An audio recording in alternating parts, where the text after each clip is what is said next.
let's talk for a minute about pants because they're so much the wardrobe staple in our lives today and can be one of the trickiest elements to go back to a more structured look. So the first tip is to look for fabrics that, although they have a professional presence, still have a comfort factor as well. Ponte double knit is one great choice, and many wovens in today's market have an element of spandex built into the blend for some stretch and comfort. I especially like to find pants that have their zipper closure in the side seam. What that does for you is to avoid both the rigidity and the bulk of a fly zipper here at center front. So whether you're tucking your bodice in or wearing it out and over, you're not going to get an unattractive lump, and it's not going to poke into your tummy when you sit down. I also love to find pants that don't have a standard straight band that goes around the waistline. Instead, I prefer a pant like this with an edge finish, either a narrow binding or what's called a facing, which means a separate piece of fabric sewn on to the right side of the garment and turned to the inside for a clean finish along that upper edge. That construction has two advantages. Number one, because it's not a straight, rigid band, it's a little more forgiving for the normal weekly or monthly fluctuations that many of us experience in our weight. And number two, it doesn't take up any of that precious real estate between your waistline and the bottom of your bra. That area, called the torso, is the number one place that we have an opportunity to create the look of a longer, leaner silhouette.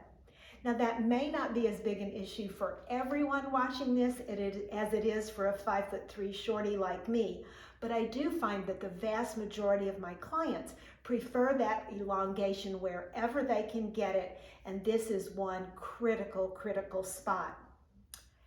Then we have an underlayer top. I love little tanks and camis. They're very affordable wardrobe extenders. And you may be panicking that, oh my goodness, I can never wear that. My bra straps would show. Nothing to worry about, because I'm always going to use this as a layering piece with something else layered over it. Now for that overlayer, of course I could go back to the black blazer that has bailed me out for so many Zoom calls. But today instead, I'm going to talk about the advantages of a cardigan style overlayer. It might be a sweater knit, or it might be a soft woven or jersey fabric, lightweight enough that it's not adding bulk to your silhouette, and it's going to fall gracefully down the front. It might be this V-neck sort of shape, or it might be one of the cascade collars.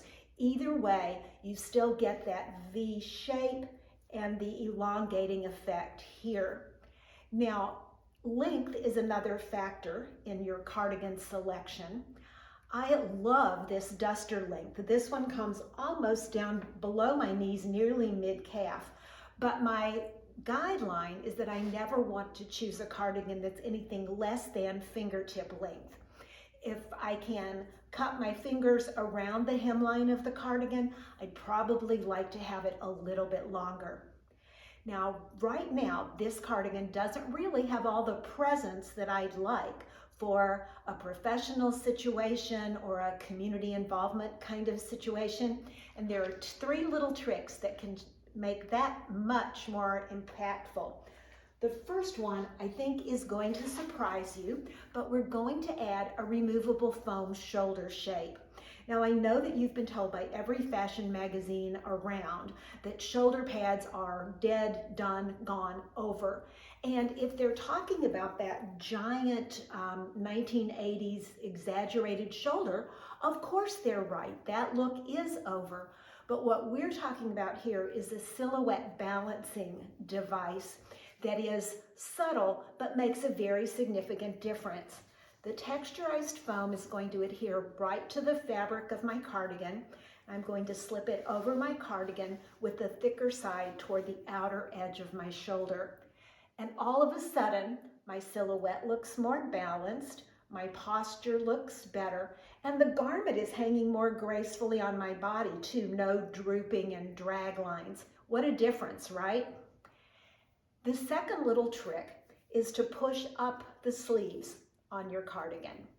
This gives it a little more relaxed, edgy kind of look for starters, but it also tends to visually lift the viewer's attention away from the bottom of that sleeve and up toward your face, your eyes, your communications, which is really where we want people's focus in a professional setting especially.